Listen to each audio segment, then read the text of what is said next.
एक प्रगत, सुविधा संपन्न, संधी समृद्ध नवघर ग्रामीण क्षेत्र निर्माण करूया, असे प्रतिपादन करीत सुधीर घरत यांनी निवडणुकीतील प्रचारात नवचैतन्य निर्माण केले.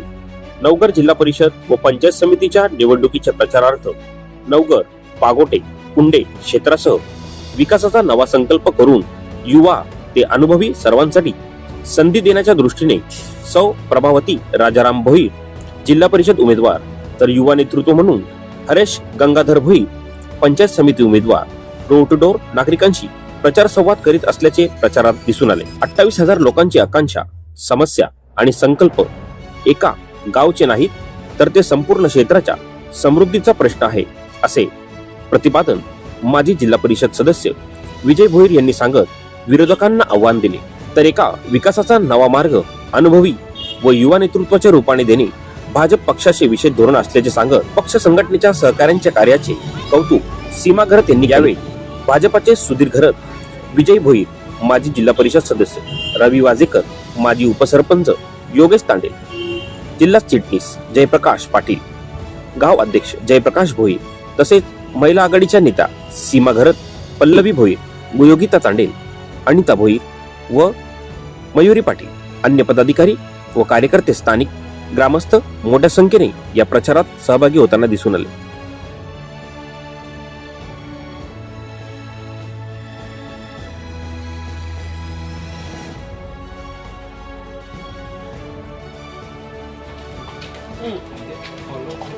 भारतीय जनता पार्टीचा आपली निशाणी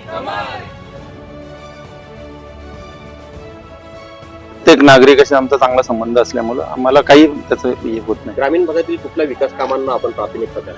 ग्रामीण का आता तुम्ही जर बघितलं आता हा जसं आजूबाजूला जो जेवढा डेव्हलपमेंट झालाय त्याच्यामुळे गावं जी आतमध्ये चालली, म्हणजे जर बघितलं तर समुद्राचं पाणी वगैरे त्याच्यावरती आपल्याला हा मेन मुद्दा तिथंच थांबतो की आजची ही सभोवताची जी माझ्या मतदारसंघामधली गावं आहेत ती जवळजवळ पाण्याखालती चाललीत, कारण बाजूला भराव होतोय, वरती येतात आणि गावात जिथल्या तिथे हा मोठा महत्वाचा मुद्दा आहे.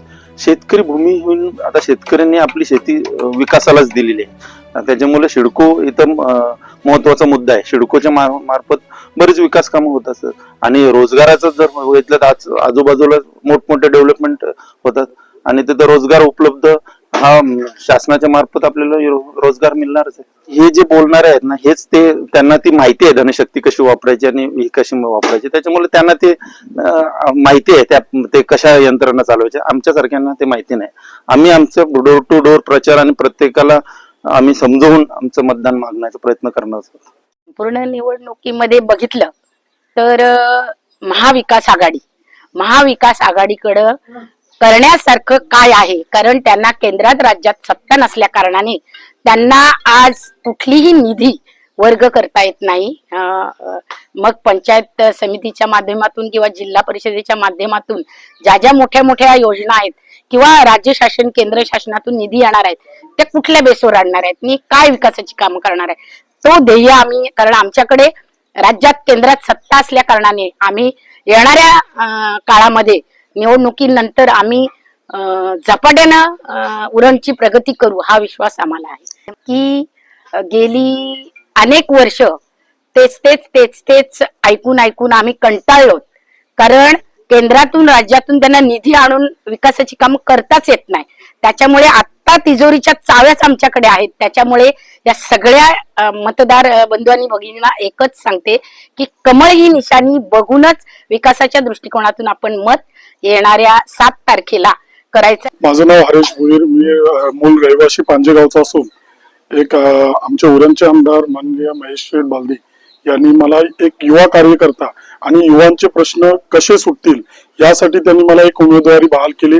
आज तुम्ही पाहताय सर्व तरुण माझ्या पाठीशी ठामपणे उभे आहेत आणि माझ्या प्रचारात पण जोर सर्व तरुणांचा दिसतोय.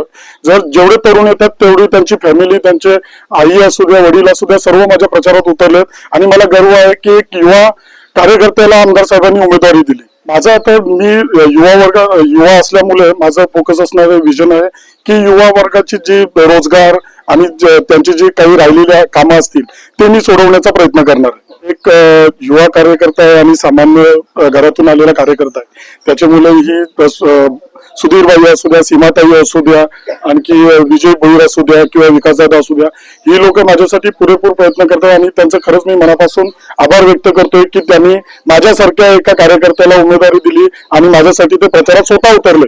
त्यांचे खरोखर मनापासून आभारी आहे मी. भारतीय जनता पार्टी ही विकासाच्या मुद्द्यावरच फक्त निवडणूक लढत आहे. कुठल्या जातीपातीच्या राजकारणावर विश्वास न ठेवता फक्त आम्ही जी केलेली विकासाची कामं आहेत त्या विकासाच्या माध्यमातून आम्ही लोकांसमोर जात आहोत. केंद्र सरकारने केलेली कामं, राज्य सरकारने देवेंद्र फडणवीस यांच्या माध्यमातून केलेली कामं, नरेंद्र मोदी साहेबांनी देशभर जी विकासाची गंगा आणलेली आणि त्या माध्यमातून हा संपूर्ण चौफे हा भारतीय जनता पार्टीचा हा विजयाचा महारथ हा वेगाने दौडत आहे.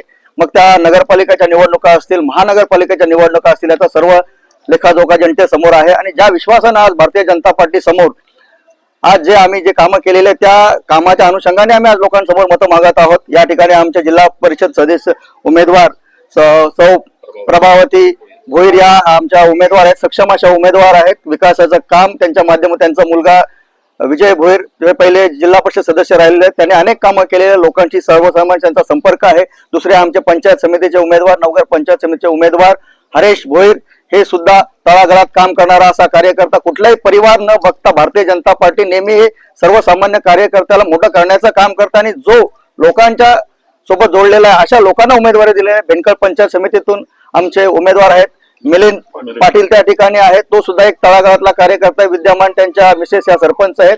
आणि या माध्यमातून जी कामं केलेलं आमदार महेश बालदी यांच्या माध्यमातून अनेक विकासाची कामं या तालुक्यामध्ये झालेली आहेत.